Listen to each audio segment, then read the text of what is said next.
खजूरा में डमरू नाम का एक लड़का था जो कि बहुत ही डरपोक और कमजोर था। हर रोज की तरह डमरू अपने घर में बैठा हुआ था और उसकी माँ शांति अपना काम कर रही थी। तभी शांति को जोर से चीखने की आवाज आती है जो कि डमरू की थी। माँ, ये मुझे मार डालेगी माँ। अरे क्या हुआ? कौन मार डालेगी? माँ, ये मुझे मार डालेगी माँ। शांति कमरे में जाती है तो देखती है डमरू पलंग पर दोनों पैर समेट कर आंखें बंद करके बैठा हुआ था। अरे क्या हुआ? क्यों गला फाड़ रहा है? माँ, वो छिपकली। ये लो, खोदा पहाड़ और निकली चुईया। मुझे लगा कि न जाने क्या हुआ है और तू तो एक मुई छिपकली से डर गया। अरे माँ, देखो वो मुझे कैसे देख रही है। अरे हाँ, जैसे तू ऋतिक रोशन हो जो तुझे देख रही है। छिपकली डमरू की तरफ बढ़ती है। अरे माँ, देखो मत लगाओ इसे। लगाओ। छिपकली भाग जाती है और फिर शांति को एक शरारत सूझती है। बहुत डरता है ना, अभी इसके मजे लेती हूँ। वो एक नकली छिपकली लेकर डमरू के ऊपर डाल देती है। माँ, छिपकली मेरे ऊपर। अरे कितना डरपोक बेटा है मेरा, एक छिपकली से डर गया। अरे ये नकली छिपकली है। अरे माँ हो या जल्लाद हो, अगर मैं मर जाता तो। तभी डमरू के कमरे में उसके दोस्त भोलू और लड्डू आ जाते हैं। अरे ओ डरपोक, खेलेगा हमारे साथ? अरे कितनी बार कहा है तुझे, हमेशा उसे मत चढ़ाया कर। अरे तो मैं सही तो कह रहा हूँ। चल डमरू, खेलने चलते हैं। माँ, मैं अपने दोस्तों के साथ खेलने जा रहा हूँ। और खेलने के लिए चला जाता है। पता नहीं ये लड़का कब बड़ा होगा, अभी भी बच्चों जैसी हरकतें करता है।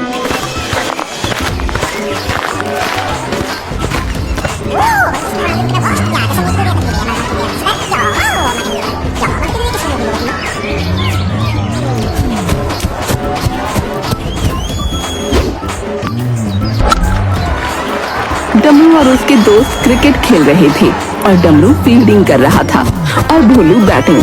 जैसे ही भोलू बैट से गेंद मारता है वो हवा में उड़ते हुए डमरू की तरफ जाती है। अरे बाप रे, ये गेंद तो मेरी तरफ आ रही है। कहीं मेरे सर के आर पार हो गई तो। और उसे देखकर भागने लगता है। अरे डमरू पकड़ उसे। अरे पकड़, हम भोलू से जीत जाएंगे। पर डमरू गेंद को देखकर इधर उधर भागता रहता है। फिर दूर जाकर मुंह पर हाथ रखकर आंखें बंद कर लेता है और एक जगह बैठ जाता है। जब आंखें खोलता है तब सभी बच्चे उसके आसपास होते हैं। तूने गेंद क्यों नहीं पकड़ी? अगर तू गेंद पकड़ लेता तो हम मैच जीत जाते, पर तू डरपोक का डरपोक ही रहेगा। मैं डरपोक नहीं हूँ। अगर वो गेंद मेरे सर के आर पार हो जाती तो मेरे तो सर में छेद ही हो जाता। पहली बार तूने कोई ढंग का काम किया है। देख, तेरी वजह से मैं जीत गया। भोलू हंसता है और सभी बच्चे डमरू की इस बात से नाराज हो जाते हैं और डमरू भी हताश हो जाता है। मुझे माफ कर दो दोस्तों। पर सभी उसकी बात अनसुनी करके चले जाते हैं और जाते हुए, देखा लड्डू, मैंने तुझे कहा था कि तू डमरू को मत बुला, लेकिन तूने मेरी बात ही नहीं मानी। अब देख, इस डरपोक की वजह से हम हार गए। एक दिन मैं इन सबसे अच्छा खेलूंगा। हाँ। फिर घर चला जाता है। अरे क्या हुआ? तू तो खेलने गया था ना, तो फिर इतना उदास क्यों है? डमरू शांति को सारी बातें बताता है। हाँ तो सही तो कहते हैं तेरे दोस्त। वैसे भी तेरे डरपोक होने के किस्से तो पूरे गांव भर में मशहूर है। अगर डरपोकों की प्रतियोगिता हो ना तो तू उसमें पहले स्थान पर आएगा। तुम सब देखना, एक दिन मैं इतना ताकतवर हो जाऊंगा कि तुम सबको ऐसे ही फेंक दूंगा। हाँ ठीक है, अभी तो तू जा और कुएं से मटका भर कर ले आ। तेरे बापू आते ही होंगे। माँ, इस मटके का साइज तो देखो और मेरी हालत देखो, मैं इसे कैसे उठाऊंगा।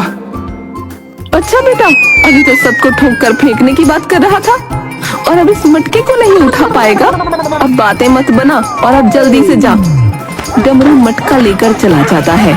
इतने में ही डमरू का पिता महेश वहाँ पहुँच जाता है। अरे क्या हुआ, आप इतने परेशान क्यों हैं? अरे परेशान ना हो तो क्या करूं बताओ। फसल अच्छी ना होने की वजह से जो पिछले महीने सेठ जी से उधारी ली थी वो उन्होंने 4 दिनों में जमा करने के लिए कहा है।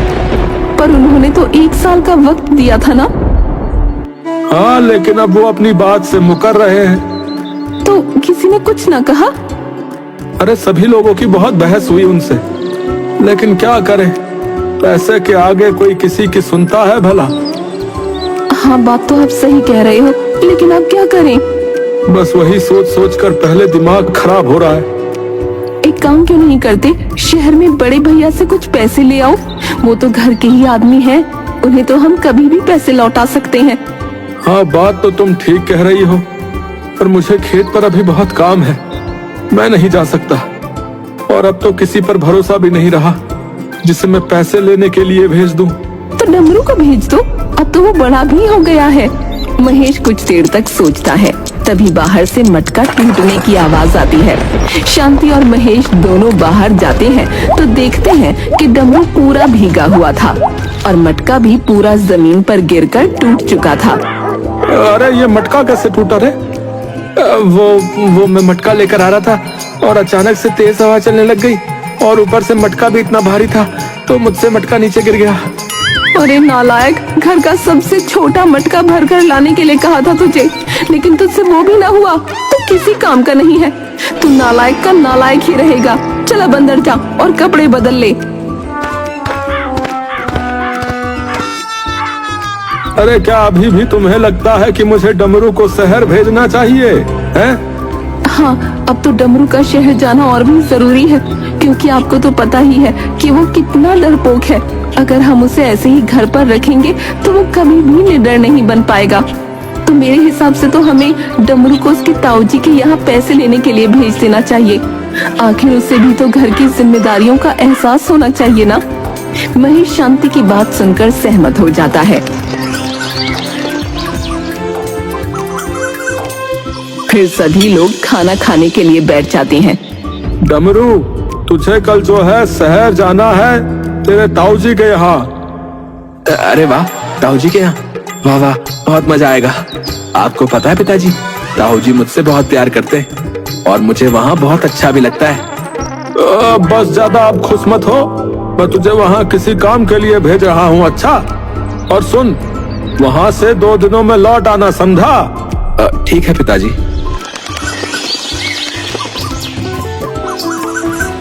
डमरू अगले दिन ही शहर के लिए निकल जाता है।